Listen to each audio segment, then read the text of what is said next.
The tension in Trump Tower's boardroom was unlike anything the advisors had ever seen. This wasn't a political debate, a business meeting, or even a campaign strategy session. This was personal. This was Donald Trump versus Barron Trump, father and son, locked in a heated clash of ideologies, fighting not just for the future of their relationship, but perhaps for the future of America itself. Donald Trump, seated at the head of the long mahogany table, exuded his signature dominance, dressed in a navy blue suit and his famous red tie. Across from him, Barron Trump sat with perfect posture, his hands clasped together, his expression unreadable. Unlike his father, he wasn't relying on sheer presence to command the room. He relied on something even more dangerous: conviction. The advisors around the room were unusually still. Some exchanged nervous glances, others pretended to look at their notes. They all knew. When Donald Trump was challenged, he fought back. But this time was different, because this time it was his own son sitting across from him, and Barron Trump was not backing down. Just as Trump opened his mouth to speak, the door swung open. In walked Elon Musk.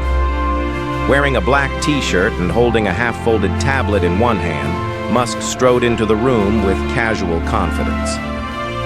"Hope I'm not late," he said with a smirk. Trump raised an eyebrow but didn't protest. Barron simply gave a nod. The advisors looked rattled. The dynamic had shifted. Now it was not just a family standoff. Now, the world's most disruptive entrepreneur was in the room. Elon took a seat at the far end of the table, folding his hands calmly. "All right, kid," Trump said, his voice controlled but firm, like a general addressing a young soldier. "Let's hear it. You've got a lot to say, huh?" Barron didn't flinch. "I do." Trump leaned forward. "All right, what's on your mind?" Barron took a deep breath. "America's changing, Dad." Trump's smirk faded just slightly. "And if you don't change with it, you're going to lose them." A beat of silence. Someone at the far end of the table inhaled sharply. Trump's fingers stopped tapping. His eyes narrowed slightly. "Lose who?" he asked. Barron met his gaze. "The people who got you here," Barron said. "The ones who believed in you, the ones who trusted you." "I still have them," Trump said simply. "I still have more support than anyone else in this country." Barron nodded. "For now." The room shifted. That wasn't just a response. That was a warning. Trump's jaw tightened slightly, but his voice remained even. "You think you understand this game?" "I understand the people playing it," he replied. Trump scoffed. "Oh yeah? And what do you think people want, huh? You think they want me to start acting like one of these weak, apologizing politicians?" Barron shook his head. "They don't want you to apologize." Trump raised an eyebrow. Barron leaned in. "They want you to listen." Elon cleared his throat, finally speaking up. "Listening is underrated," he said. "I've built rockets that listen better than some leaders." The advisors shifted. The temperature of the room seemed to drop. Trump sat back, crossing his arms. "I listen plenty," he said, his tone more defensive now. Barron shook his head again. "No, Dad, you talk, you dominate, you control, but you don't listen anymore." A long pause. The air in the room felt thicker now. "I listen," Trump repeated. "I listen to the people who matter." Barron's lips pressed into a firm line. "And that's exactly the problem," he said. "You think some people matter more than others." Trump's nostrils flared slightly. He leaned forward. "That's called being a leader, kid." Barron didn't blink. "That's called picking favorites." Another beat. Elon set his tablet on the table and leaned back in his chair. "You both have a point," Musk said. "But it doesn't matter unless you can evolve. Legacy thinking doesn't win anymore. Adaptability does." Trump turned slightly. "So now you're a political strategist too?" "I'm an engineer," Musk replied. "Engineers solve what others argue about." Barron leaned in slightly. Back in 2016, people saw you as a disruptor, someone who wasn't part of the machine. Trump's eyes flickered. But now you've been in it too long, Elon added. People are starting to wonder if you're just another part of the system. Trump moved, stepping back toward the table. His advisor visibly tensed. "You're saying I'm part of the swamp now?" Trump asked, his voice carrying a dangerous edge. "I'm saying people might start to believe you are," Barron said. "And that's worse."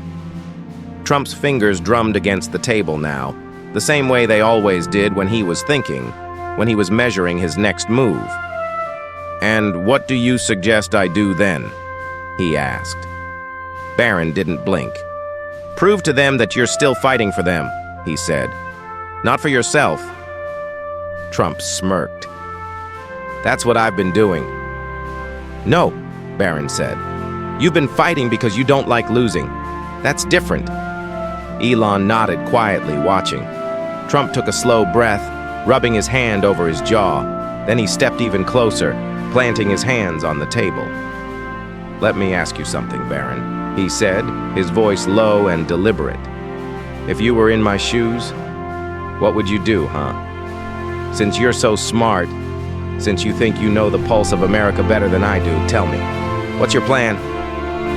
Barron paused for just a second, gathering his thoughts. Then he stood up.